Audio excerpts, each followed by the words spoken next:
Hello everyone. इस session में सीखेंगे fee, demand bill and fee due report के बारे में। तो इसके लिए हम देखेंगे यहाँ फी ऑप्शन है, उसके अंदर है fee, demand bill and fee due report. तो फी ड्यू रिपोर्ट के बारे में पहले समझ लेते हैं। यहाँ फी ड्यू रिपोर्ट पर क्लिक करेंगे।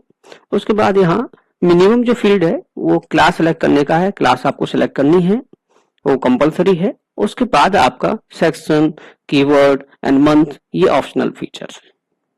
जैसा कि यहाँ बताया गया है कि जो फी ड्यू रिपोर्ट है वो करेंट मंथ तक जो है जनरेट होती है। जैसे due amount till current month by default till current month तक शो होती है। जैसे अभी आपका मई चल रहा है तो मई तक की जो रिपोर्ट ड्यू होगी वो यहाँ अमाउंट शो होगा। अगर आप चाहते हैं यहाँ पर पर्टिकुलर सेक्शन का फिल्टर लगा सकते हैं, पर्टिकुलर आप मंथ की भी ड्यू रिपोर्ट बना सकते हैं। जैसे कि आपको जून की ड्यू रिपोर्ट जनरेट करनी है तो केवल आप जून की ड्यू रिपोर्ट भी जनरेट कर सकते हैं। तो केवल इसमें जून में जो ड्यू अमाउंट होगा वो केवल वही आएगा।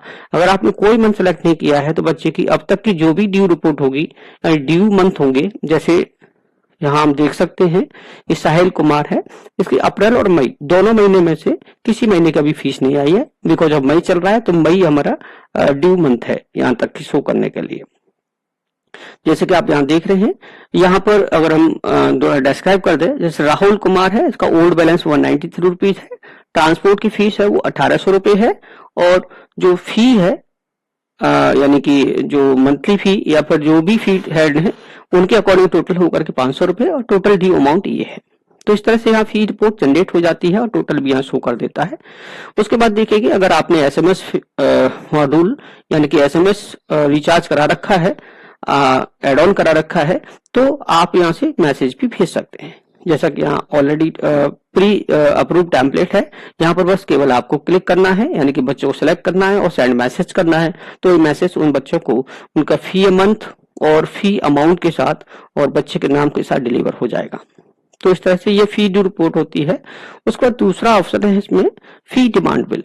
फी डिमांड बिल का मतलब है कि आप बच्चे को पहले से ही डिमांड करते हैं कि भाई हमारी ये फी ड्यू है, इसको जमा कराना। तो उसके लिए आप यहाँ क्लास सेक्शन सेलेक्ट करेंगे और क्लास सेक्शन सेलेक्ट करने के बाद में यहाँ पर देखेंगे कि आपको ड्यू कौन कौन से महीने की लेनी है। जैसे आपने कहा मुझे अप्रैल मई जून 3 महीने की एक साथ फीस लेते हैं, तो अप्रैल मई जून की जो है तीनों का डिमांड बिल आपने जनरेट कर दिया। तो यहाँ बाय डिफॉल्ट आपने 4 जो हेड है वो जो तीनों महीनों में जो अप्लाई होने हैं वो ऑटोमेटिक सेलेक्ट कर देगा। उसके बाद सर्च करेंगे, आप सर्च करने के बाद देखेंगे यहाँ जो है स्टूडेंट की लिस्ट आ जाएगी। फिर स्टूडेंट को आप सेलेक्ट करेंगे, सेलेक्ट करने के बाद आप प्रोसीड करेंगे तो यहाँ पर आपको उनकी डिमांड बिल है वो जनरेट हो जाएगा हर स्टूडेंट का। ओल्ड बैलेंस है तो ओल्ड बैलेंस हो जाएगा, जो भी हेड ड्यू होंगे वहां टोटल ड्यू शो हो जाता है। जैसे इस बच्चे में कोई ओल्ड ड्यू नहीं है, नहीं आएगा। जैसे यहाँ पर ट्यूशन फीस कोई अप्लाई नहीं हो रही है इनके लिए, यानी कि इन्होंने जमा करा रखी है तो इनका जीरो आ रहा है। इनका जो भी अमाउंट बन रहा होगा वो आ जाएगा। जो हेड उन्होंने जमा करा रखे होंगे वो यहाँ पर अप्लाई नहीं होंगे। उसके बाद आप यहाँ से जाकर प्रिंट कर सकते हैं और आप डायरेक्ट प्रिंट भी कर सकते हैं और आप सेव एज भी कर सकते हैं। जैसे एक पेज पर बाय डिफॉल्ट 2 डिमांड बिल हमारे प्रिंट हो जाते हैं। ठीक है, जैसे आप सेव करेंगे तो सेव एज बन जाएगा, सेव एज पीडीएफ हो जाएगा यहाँ से।